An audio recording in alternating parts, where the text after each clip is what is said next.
When Geek and Gorgeous releases a peptide serum, you can bet I need to get my hands on it. The Geek and Gorgeous Power Peptides is different to others I've tried both in texture and in price, and after using it every day since it was released, I'm ready to share my thoughts.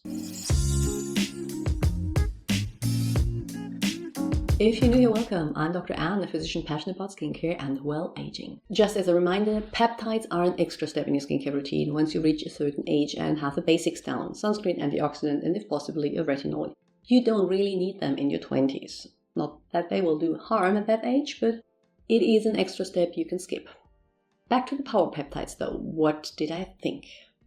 According to the brand, the serum contains 4 different types of peptides, all aiming to boost collagen and elastin production for firm and bouncy skin. Unlike other serums using copper peptides, the serum isn't blue but has a milky color. I will explain why in a bit. It is runny but with more body than water and feels silky when applied to the skin. My main issue with other peptide serums is the perceived oiliness on the skin, which was absolutely no issue here. I didn't notice any scent. Peptides play well with anything, so you can use it either in your morning or evening skincare routine. You could even use it twice a day if you want to, but I wouldn't expect that to increase the effect. I personally preferred using it at night as I found it to leave behind some tackiness after application and could cause pilling when paired with silicone-based sunscreens. For those wondering if it is really safe to be used in the same routine as retinoids or acids, yes, it is. The notion that you shouldn't combine peptides with acidic products stems from 2 different considerations. One, that peptides are most effective in a near-neutral environment pH-wise, meaning acids would reduce the efficacy. Technically true, but applying an acidic product to your skin will not have a lasting impact on your general skin pH, so as long as you don't mix them in the palm of your hand, I doubt that will have a strong impact. And second, that the copper in copper peptides will react negatively to strong retinoids. Now, while there are copper peptides present in here, more on them in a bit, they are encapsulated and at a very low concentration, so not likely to be affected.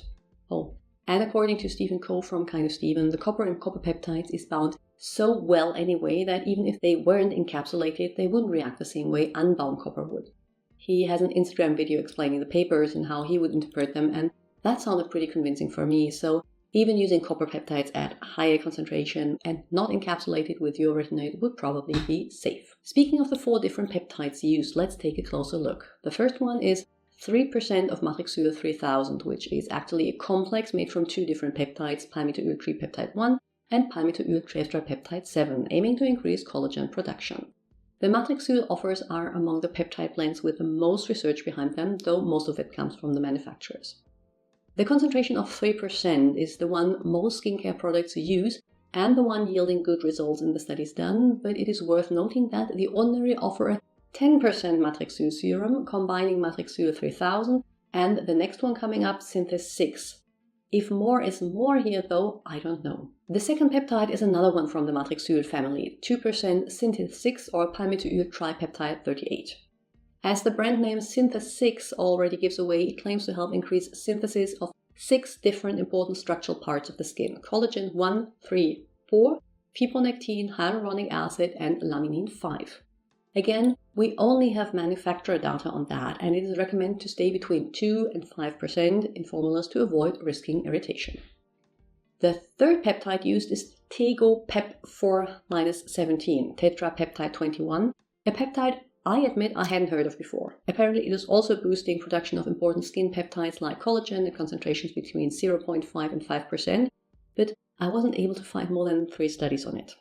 In this formulation it is used at 4%. The last one, copper palmitoyl hexapeptide 14 or X50 anti-aging, is new to me too. The copper peptide I know and use is usually copper tripeptide 1. It is encapsulated, which according to the manufacturer makes it easier to be absorbed into the skin and also more likely to go where it needs to go, which is exactly to the fibroblast.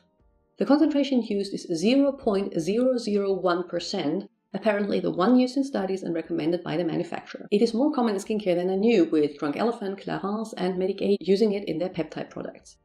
The low concentration and encapsulation also explains why this serum isn't blue. The blue comes from the copper ion and won't be noticeable in that amount. In addition to those collagen-stimulating peptides, you will find glycerin as humectant, no hyaluronic acid, and a few soothing ingredients like panthenol and allantoin. Despite the slight tackiness, I enjoyed the Geek and Gorgeous Power Peptides for nighttime use as the texture spreads beautiful. Regarding the 4 peptide complexes used, the 2 from the Matrix group have the most research behind them, but the other 2, also aiming to boost production of collagen and other important structured skin proteins, sound promising as well. I personally still prefer my Niad copper peptides, but this is a great budget version for those that want to incorporate peptides into their routines. If there's anything you would like to add, please do so in the comments below. I will link to more videos you might find interesting on the screen, and add links to my Instagram and blog in the description box. And if you want exclusive Q&As, behind-the-scenes content, or just get more involved, become a channel member. I would love to have you join the community. See you soon. Bye!